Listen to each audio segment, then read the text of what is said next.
마태복음 15장 21절로 28절 25면입니다.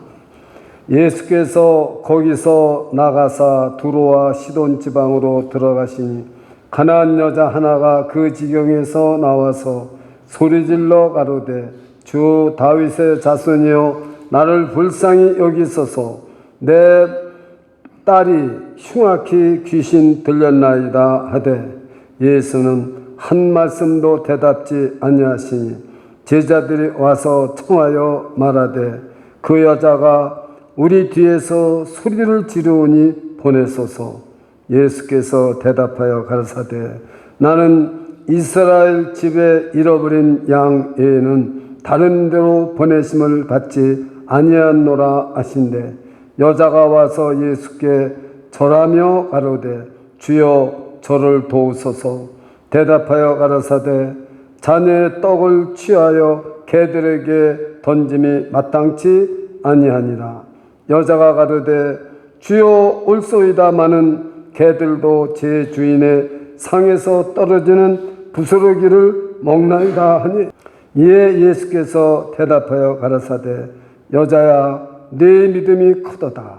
네 소원대로 되리라 하시니 그 시로부터 그의 딸이 나으니라. 아멘. 할렐루야. 지난 주일에는 믿음이 적은 자들에 대해서 말씀을 드렸습니다. 예수님께서는 3년 동안 제자들을 함께 다니시면서 가르치고 같이 잡수시고 주무시고 동거하면서 한 번도 내 믿음이 크도다 하고 제자들에게 말한 적이 없어요. 믿음이 적은 자들아 무서워하지 왜 무서워하느냐 믿음이 적은 자들아 왜 의심하느냐 믿음이 적은 자들아 참 이렇게 주님께서는 믿음이 적은 자들이라고 그랬어요. 심지어는 어떤 때 내 믿음이 이 겨자씨만한 같아도 이 산을 옮겨서 그대로 될 것이고 네가 하지 못할 일이 없도다 그랬어요. 그런데 성경에 두 군데 예수님이 백부장에게 이스라엘에서 이만한 믿음을 보지 못했다고 백부장의 믿음을 칭찬해 주세요. 큰 믿음이라는 거죠. 그리고 오늘 본문에 내 믿음이 크도다 내 소원대로 되라 이 말씀을 하셨어요. 여러분 도대체 믿음이라는 게 뭔가요? 우리가 지금 믿음을 네 번째 주일을 통하여서 믿음에 대해서 말씀을 듣는데 과연 제가 이 설교 준비를 하면서 그랬어요. 정말 믿음을 우리 성도님들이 지금쯤이면 알고 있을까? 믿음이라는 게 도대체 뭔가? 믿음이 없이는 기쁘시게 못하나니 하늘께 나은 자는 반드시 그가 계신 것과 또 자기를 찾는 자들에게 상 주시는 자임을 알아야 한다고 그랬어요. 우리 믿음은 보이지 않아요. 그런데 우리는 믿음이 뭔지를 몰라요. 한 달을 들어도 믿음이 뭔지를 모르고 10년을 20년을 30년을 신앙에서 믿음이 뭐냐? 그러면 말을 못해요. 왜요? 믿음이 눈에 보입니까? 아니잖아요. 근데 여러분 생각해 보세요. 예수님이 그 베다니 문둥이 집에 들어갔어요. 그랬는데 그 옥합을 여인이 깨뜨립니다. 그러니까 가룟 유다가 300데나리오야 되는 이것을 팔아서 가난한 자에게 주면 얼마나 많은 사람들이 혜택을 입을 텐데 왜 이렇게 낭비하느냐고 책망을 하는 거예요. 그러니까 예수님께서 이 여자가 내 죽음을 준비한다. 이 복음이 전한 곳에 이 여인의 꼭 기념하라고 말하고 있어요. 그럼 그 여인에게 예수님께서는 내 믿음이 너를 구원했느니라 그랬어요. 자, 여러분 거기 믿음이라는 거 하나도 없어. 이 여인 저희 믿음 가지고 예수님을 300대나 되는 향유를 본 거 아니에요. 여러분 잘 알고 계시잖아요. 저는 왜 300데나리온이라고 그랬을까? 여러분 52주 안식일 빼고 그 다음에 속죄일 빼고 초막절 빼고 다 빼보세요. 1년 365일이 300일밖에 안 돼. 일할 수 있는. 하루에 한 데나리온을 받는다 해도 1년치입니다. 그러니까 미니멈 3천만 원, 5천만 원. 1년에 만약에 14만 불, 20만 불 받으면 뭐 엄청난 돈이죠. 몇 억이 되는 거죠. 그걸 예수님 앞에 쏟아부었어요. 저는 거기서 뭘 깨닫느냐? 믿음을 다른 말로 말하면 뭘까? 사랑이라는 것입니다. 예수님을 사랑했기 때문에 그 옥합을 깨뜨려 부은 거예요. 자기가 그 돈이 얼마가 하고 비싼 거 몰라서 그랬겠어요? 우리가 예수님한테 지금 하나님 앞에 헌금을 드릴 때 돈 아까운 거 모르겠어요?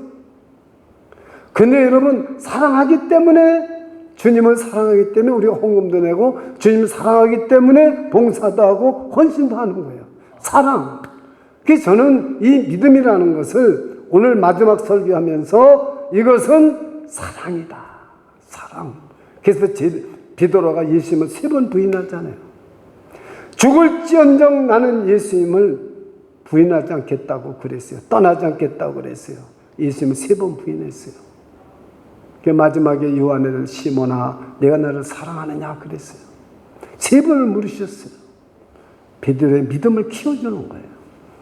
믿음이 적은 자들아 두려워하니 왜 무서워하느냐 믿음이 적은 자들아 왜 의심하느냐 믿음이 적은 자들아. 근데 그 믿음은 뭐예요? 결국 사랑이에요. 예수님을 사랑하고 의지하면은 절대로 못할 일이 하나도 없는 거예요. 부부지간에도 마찬가지예요. 서로 사랑하면 믿어주는 거예요. 믿으면 사랑하는 게 아니에요. 사랑하니까 믿어주는 거예요. 예수님을 사랑해 보십시오. 믿게 돼 있어요. 믿음이 자라게 돼 있어요. 예수님 사랑하지 않으면 종교적인 행위만 할 것 같으면 믿음은 절대 자라지 않아요. 예수님 소리만 들어도 자다가 벌떡 일어나고 오늘도 우리 모이는 곳에 예수님이 계시겠지 하면 도의도 상관없어요. 우린 종교적으로 주일날이니까 그 예배들도 나오는 게 아니에요. 우리 주님께 영광 돌리고 주님 사랑하니까 이 자리에 나오신 줄 믿으시기를 축원합니다. 그건 사랑하니까. 그래서 저는 믿음이 먼저 오늘 이 설교하기 전에 사랑이 믿음이에요. 진짜 사랑하면 믿음이 나오죠. 여러분들이 정말 아내를 사랑하고 남편을 사랑해 보세요. 따지지 않아요. 사랑이 식어지면은요 따져요. 못 믿어요. 안 그렇습니까? 지금 신앙도 똑같은 거죠. 그런데 오늘 설교 제목이 큰 믿음의 3가지 특징이 이 본문 안에서만 설교를 하는 거예요. 도대체 큰 믿음, 예수님께서 네 믿음이 여자여 네 믿음이 크도다 네 소원대로 되라 그렇게 했는데 여기에 특징이 첫째가 뭐냐?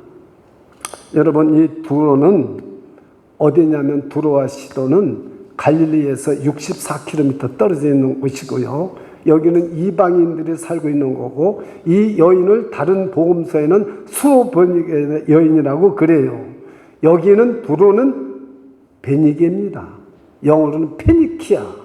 우리가 베니게의 상인이라는 책도 있잖아요. 베니게 이방인들이 무역항구로 음란한 도시고 돈이 많은 도시예요.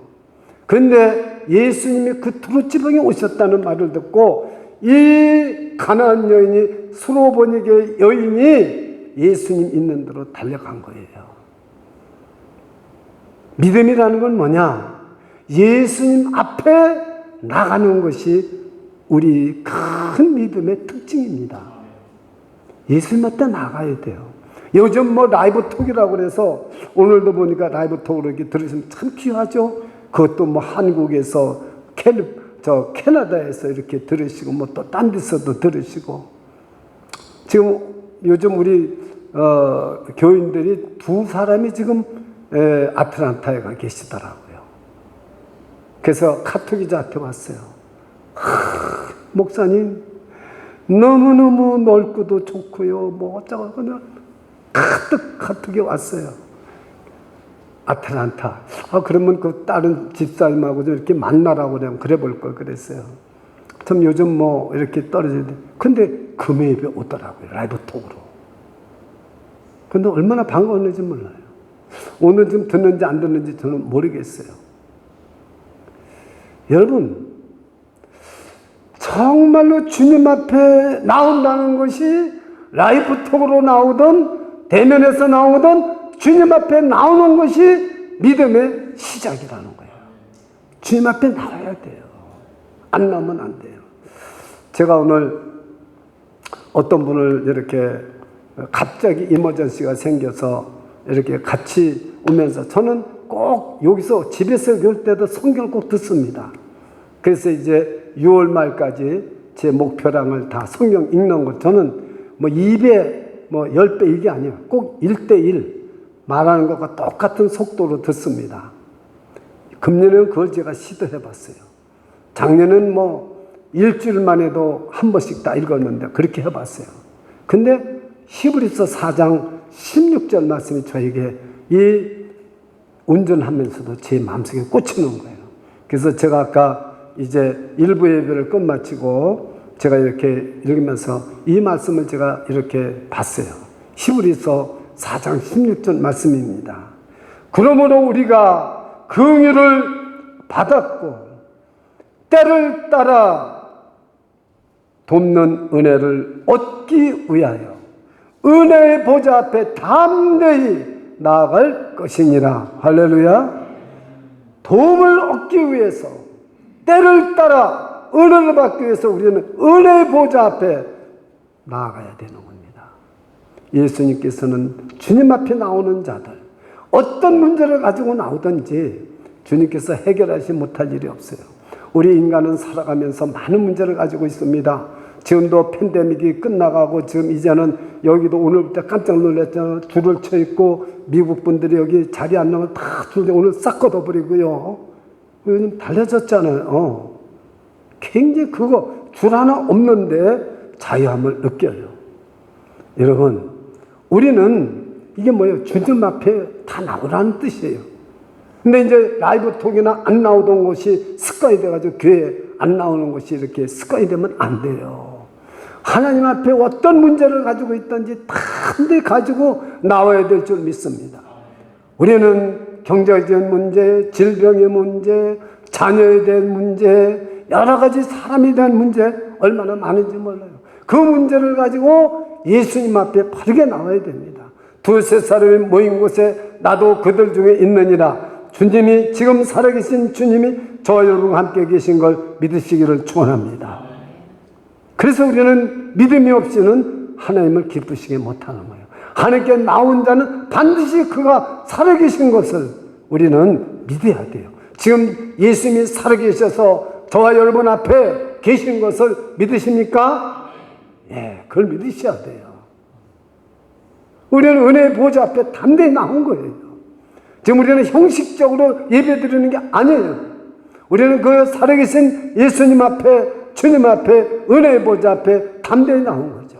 이 여인이 비록 헬라인이고 이방 여인이지만은 이 여인은 대단한 믿음을 가지고 있어요. 여러분, 어디 이방인이 주 다윗의 자손이여 나를 불쌍히 여기소서, 내 딸이 흉악히 귀신 들렸나이다.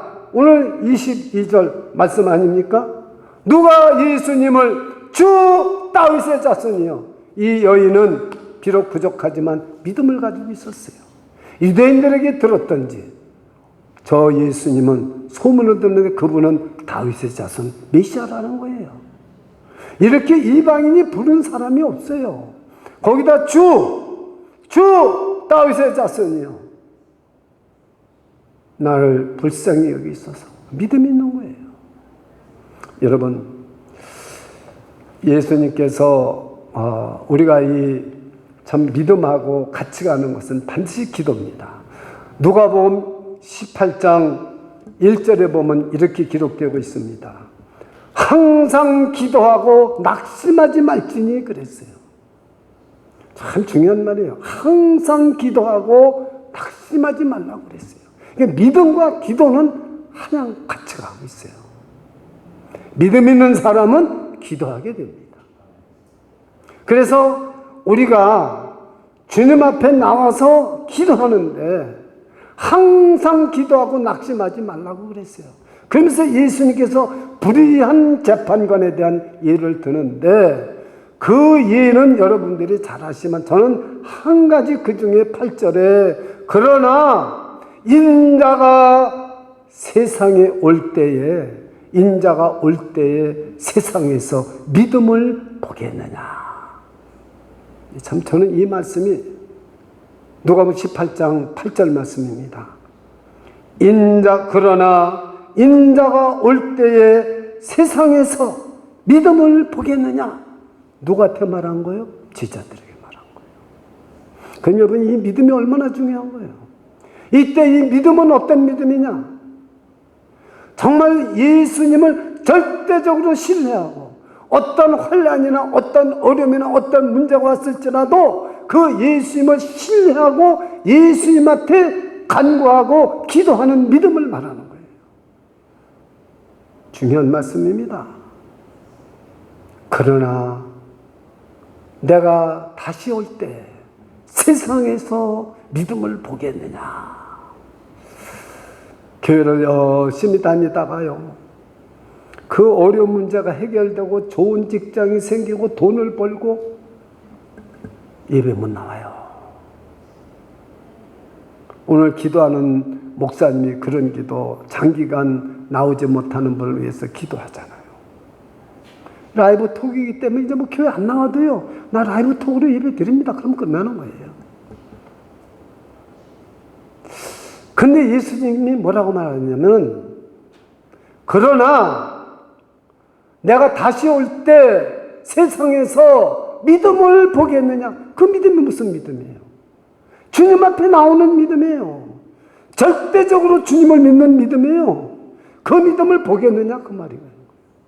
그래서 큰 믿음의 첫째 특징은 뭐냐면 예수님 앞에 나오는 거예요. 이 이방인 여인도 주님 앞에 나왔잖아요. 그 조그만 믿음 가지고 주님 앞에 나오는데 예수님께서는 그 여인에게 이런 말 저런 말 하면서 나중에는 여자여 내 믿음이 크도다. 내 소원대로 되라. 그 시로 딸이 다 남을 입었어요.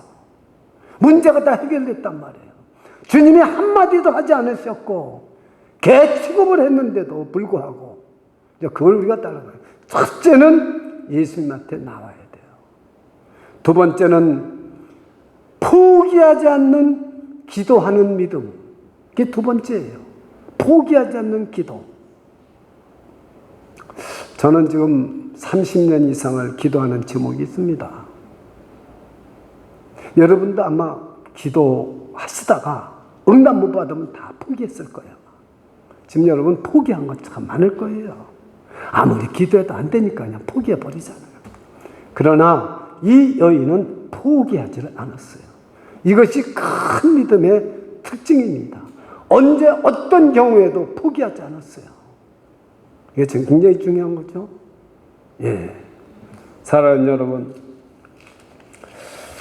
정말 우리가 낙심하지 말고 기도도 포기하면 안 돼요.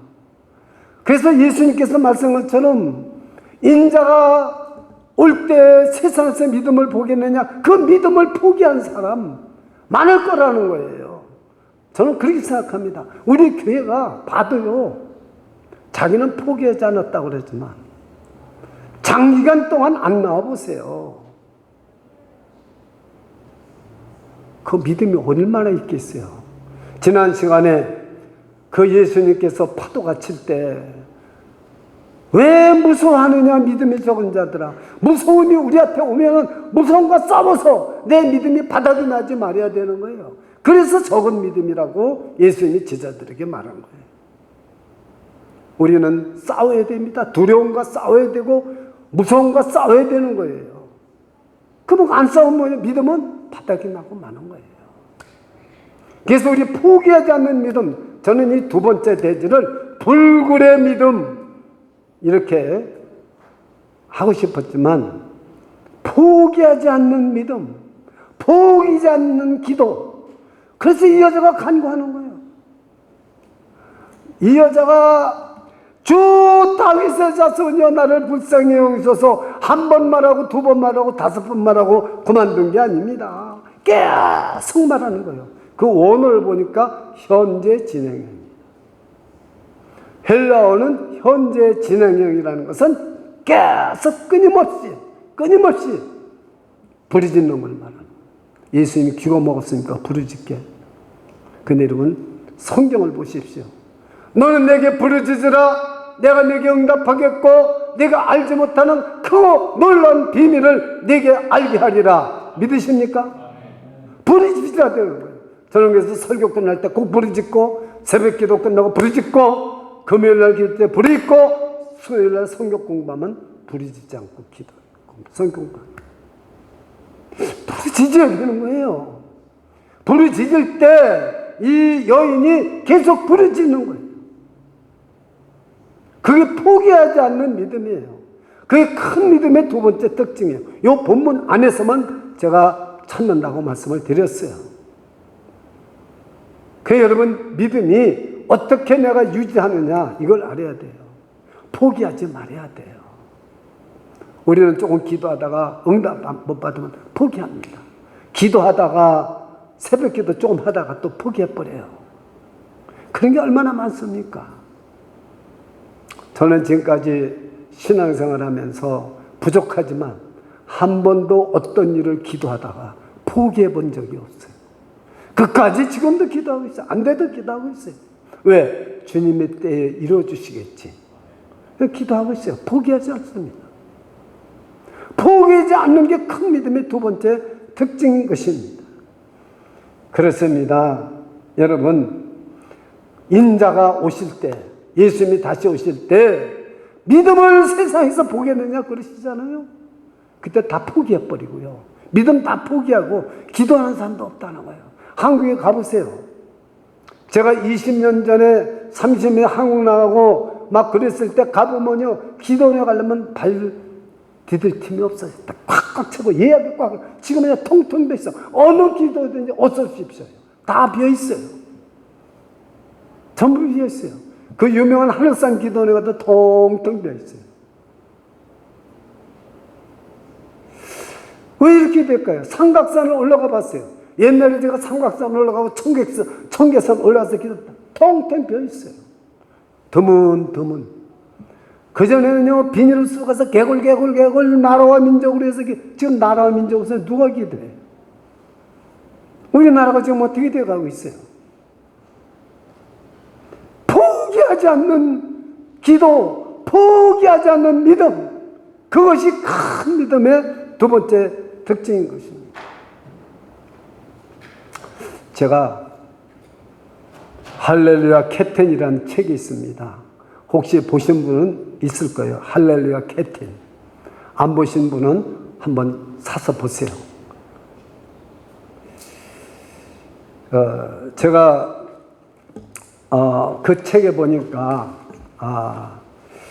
그 할렐루야 캡틴이라는 것이 그 신일덕 장로님 대한항공에 40년 동안 수석 기장 40년 동안 22,100시간을 이 비행기를 운행한 분이에요. 그분이 쓴 책이 할렐루야 캡틴이에요. 그는 기장으로서 할렐루야로부터 시작합니다. 하나님의 축복이 임하시기를 원합니다. 시작해서 할렐루야로 끝나요. 그 쫓겨날까봐 그 보통 사람 못하는 겁니다. 그런데 그 책에 있는 중요한 내용, 오늘 믿음과 기도에 대한 내용 한 가지만 제가 말씀을 드리고 지금 넘어가려고 그럽니다. 사이판에 가는 61쌍이면 신혼 부부를 태웠어요. 일반 승객은 31명이에요. 계산해 보면 150명이 넘는 사람을 태웠어요. 출발도 잘했어요. 그리고 이제 도착 15분 전이 됐어요. 비행기 타보신 분 알지만은 도착 10분 전, 15분 전부터 착륙 준비가 시작돼서 쭉 버튼을 누르면 앞바퀴 뒷바퀴 쭉 나옵니다. 비행기에서 자는 사람은 몰라요. 그러나 조금 귀가 밝고 예민한 사람, 그런 사람, 저는 비상구 근처에 자리에 있는 게 제일 좋습니다. 왜? 이 비행기가 사고가 날 때는 비상구는 어떻게 해야 되겠어요? 뛰어내려야 되니까 탈출해야 되잖아요. 그래 와서 설교하잖아요. 예? 그런데 안 나오는 거예요, 바퀴가. 관제탑에다 연락을 했습니다. SS를 쳤습니다. 바퀴가 안 나옵니다. 수동으로 작동해도 안 나옵니다. 그러니까 관제탑에서 뭐라고 응답이 왔느냐면 보조 활주로에 동체 착륙을 하라 하는 응답이 나왔어요. 여러분, 동체 착륙이란 말이 무슨 뜻인지는 모르지만은 비행기가 바퀴를 못 펴면 동체로 그냥 땅바닥에 착륙을 해야 되는데 반드시 사람이 죽게 되어 있습니다. 얼마가 죽을런지는 모르지만 사상자가 나올 건 틀림없어요. 이때 이 신일덕 장로님은 부기장에게, 기관사에게 조종관을 맡기고 그 비행기 바닥에 무릎을 꿇고 엎드렸습니다. 하나님이시여, 장로가 지금 이 비행기의 수석기장인데 이 비행기가 사고가 나면 하나님 영광 가리십니다. 하나님. 그리고 이 신혼 부부들이 탔습니다. 61상 어찌하겠습니까? 하나님이여, 하나님이여 하고 간절히 기도합니다. 여러분, 우리는 어떤 위험이나 어떤 문제가 생길 때 사람 찾아갑니다. 사람 찾아가서 해결된 일 봤습니까? 서령 찾아간다 할지라도 평생 그게 올무가 됩니다. 신일덕 장로님은 그대로 바닥에 엎드려서 하나님한테 기도하기 시작했어요. 그런데 하나님의 말씀이 떠오르기 시작했어요. 두려워 말라. 이사야서 41장 10절입니다. 나는 네 하나님이 됩니다. 놀라지 말라. 나는 네 하나님이 됩니다. 내가 너를 굳세게 하리라. 참으로 너를 도와주리라. 참으로 나의 의로운 손으로 너를 붙들리라. 이 말씀이 딱 떠오르는 거예요. 그 부기장의 손을 붙잡고 기도하던 그 신일덕 수석기장, 여보게 수동으로 바퀴를 한번 눌러보게, 빼보게. 그랬더니 수동으로 했더니 좀 전만 해도 안 되던 건데 찌찌찌찌찌 바퀴가 나오는 거예요. 앞뒤바퀴가 딱 나와서 안전하게 착륙을 해가지고요. 그래가지고 한 사람 한 사람 이 신일덕 기장이 포옹을 하면서 할렐루야, 할렐루야. 눈물이 범벅이 됐어요. 부기장은 불교 신자입니다. 여러분, 그 후의 일이 더 큰 문제예요. 다 사람들이 가고 났는데 신일덕 수석기장에 한 가지 질문이 있습니다. 뭐요? 진짜 기장님이 기도해서 바퀴가 나왔습니까? 그걸 알고 싶다는 거예요. 뭐라고 대답했을까요? 질문이 어렵습니까? 기도해서 나왔다고 그랬어요. 짜증있게. 저와 여러분은 기도해서 응답받아도 기도해서 응답받았다 소리 몰라요. 얘기를 했더니 이 불교 신자가 바꿨어. 교회로 나오고 예수를 믿게 되고 지금 목사가 되어서 하고 있다면서 사실이에요. 딴 데서 이런 얘기만 할렐루야 아멘 이렇게 나오는데 우리는 그냥 죽은 듯이 조용한 거예요. 그냥 너무너무 조용한 거예요. 그냥 참 신기한 일인 거예요. 신기한 일. 그 사람이 목사가 됐어요. 불교 신자가. 여러분, 관제탑에서 동체로 활주로에 내리라고 하는데 바닥에서 하나님이여 하나님이여 기도할 수 있겠어요? 지난 주일에 제가 이 예화를 쓰려고 그랬는데 빼놔 버렸어요. 그래서 이번에 하는 거예요. 두려움이 왔을 때 그 두려움과 싸우는 거예요. 이게 믿음이에요. 저와 여러분이 정말 큰 믿음은 뭐냐? 두려움과 싸워야 되는 거예요. 포기하지 말고 기도하는 거예요. 뭐 오늘 설교가 어렵습니까? 쉽죠? 첫째 분이 뭐예요? 하나님 앞에 나오는 거예요. 두 번째가 뭐예요? 포기하지 않고 기도하고 간구하는 거예요. 이 여인이 간구했잖아요. 계속 부르짖었잖아요. 그럼 세 번째가 궁금해요? 궁금하지 않아요? 세 번째 큰 믿음의 특징이 뭘까요? 뭐 퀴즈 내는 건 아니에요.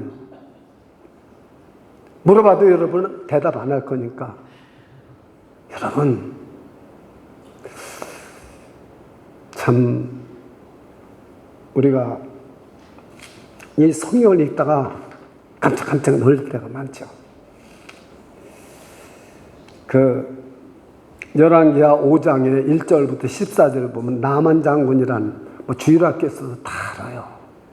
문둥병이 걸렸는데 유대인 계집종이 우리나라에는 선지자가 있는데 그 엘리사 선지자 얘기를 해줬더니 왕한테 얘기해서 편지를 쓰고 은 10달란트 금 6,000개 의복 10벌을 가지고 이스라엘 나라로 갑니다.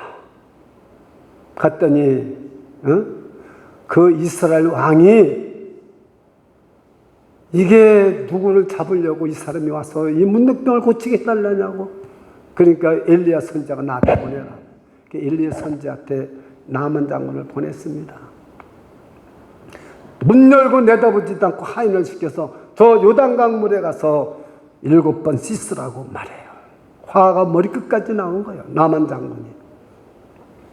지금 다맥색의 아바나 강도 있고 그 바르발 강도 얼마나 큰데 이 요단강에 가서 내가 7번 씻냐 화를 내고.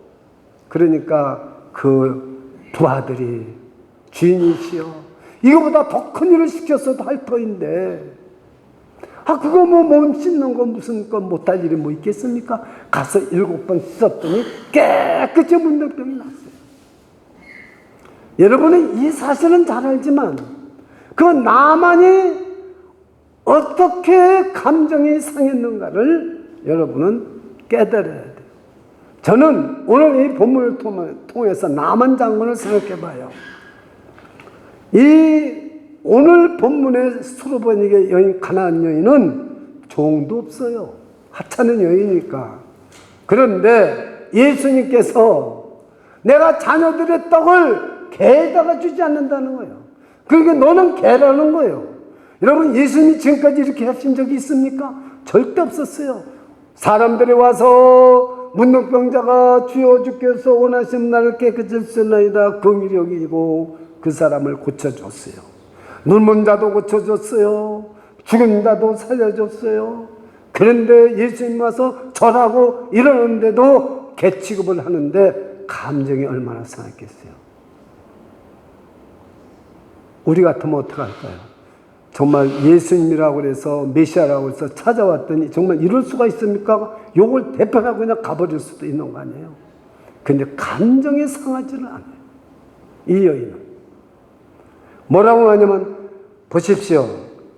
지금 26절에 보면은 자녀의 떡을 취하여 개들에게 던짐이 마땅치 아니하니라.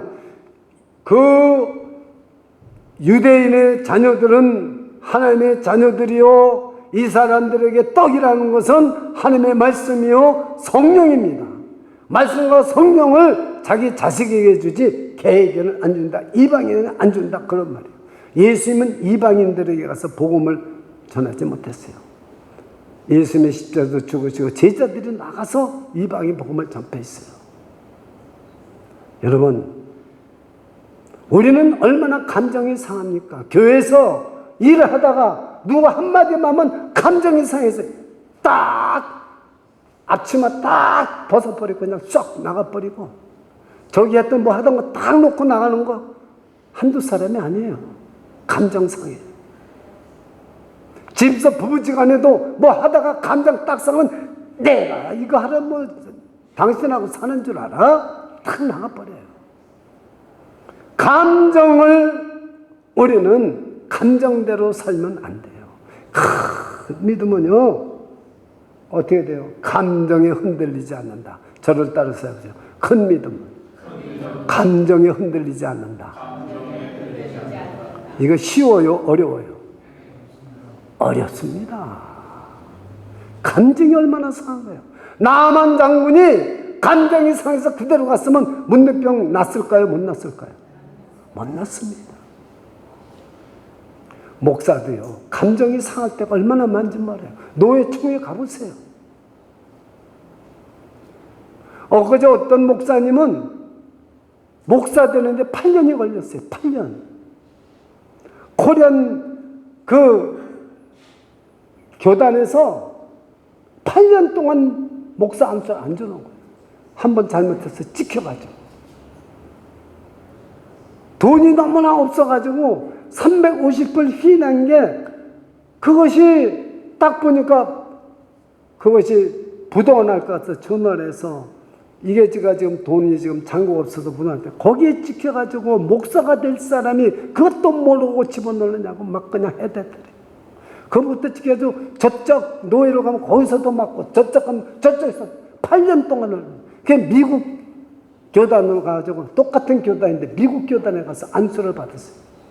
제가 목사 안수증을 나한테 내보여. 8년이 걸렸어요.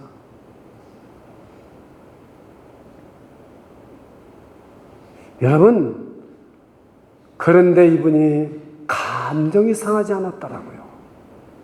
그러면서 그 세 자녀를 얼마나 훌륭히 키우는지 몰라요. 그래서 제가 이번 7월 4일 날 우리 교회 한번 야외예배 한번 오라고 초청을 해볼까 지금 생각하고 있어요. 이야, 자기 부인은 암으로 죽었어요.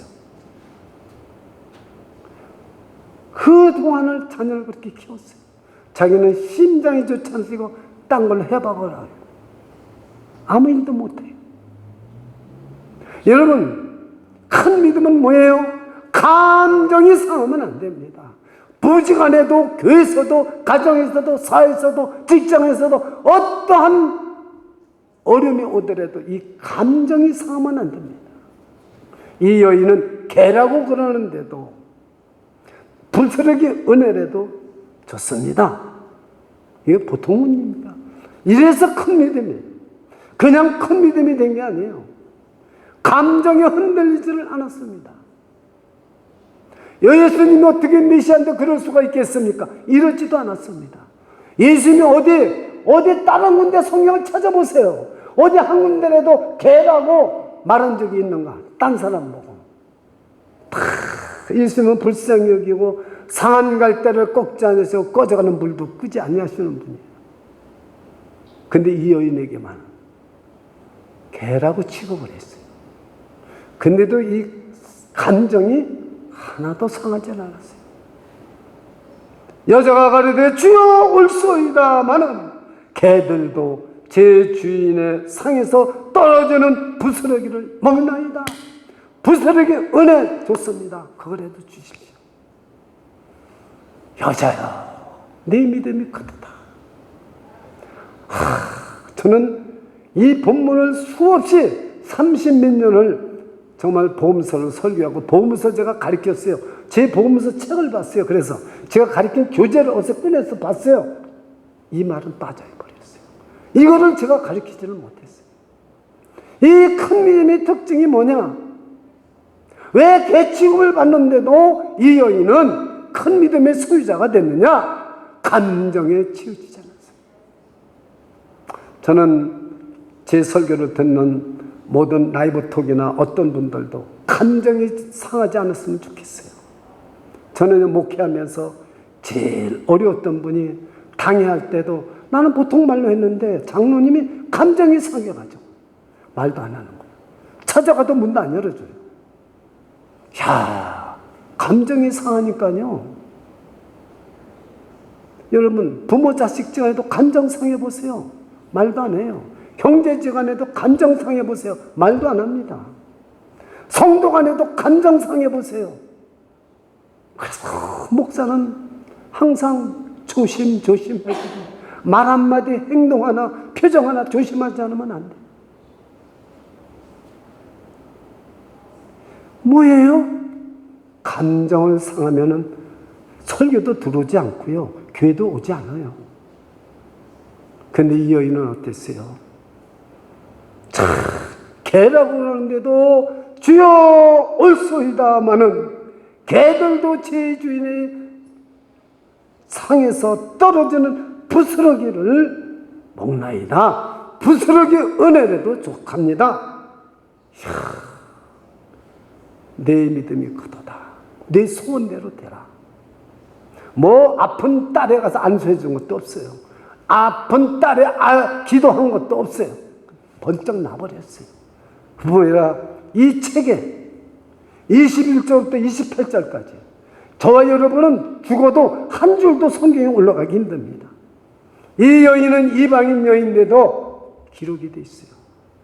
믿음이 큰 여인이라고 예수님이 말씀한 그 여인 중에 사람 중에 하나로 올라갔어요. 보니까 백부장보다도 더 큰 거예요.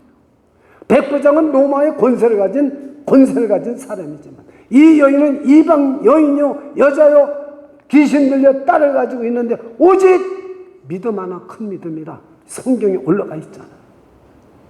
말씀을 마칩니다. 큰 믿음의 세 가지 특징을 생각했습니다. 우리는 영처럼 큰 업적을 내세우고 하는 것이 큰 믿음이 아니에요. 어떤 일이든지 작은 일이든 큰 일이든 있으면 주님 앞에 나가서 간구하고 기도하는 거예요. 은혜의 보좌 앞에 나가서 기도하고 구하는 거예요. 그 믿음이 큰 믿음이에요.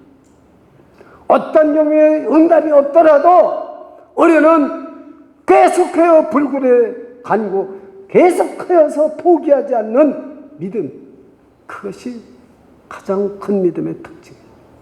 감정에 흔들리지 않는 믿음. 기도하겠습니다. 주 예수님, 부족한 종이 4주 동안 믿음에 대한 설교를 했지만 부끄럽고 부족한 것밖에 없습니다. 성령님께서 한 분 한 분 지체 한 사람 한 사람에게 큰 믿음의 소유자가 되기를 소원합니다. 역사하여 주시옵소서. 은혜 베풀어 주옵소서. 예수 그리스도 이름으로 기도드리옵나이다. 아멘.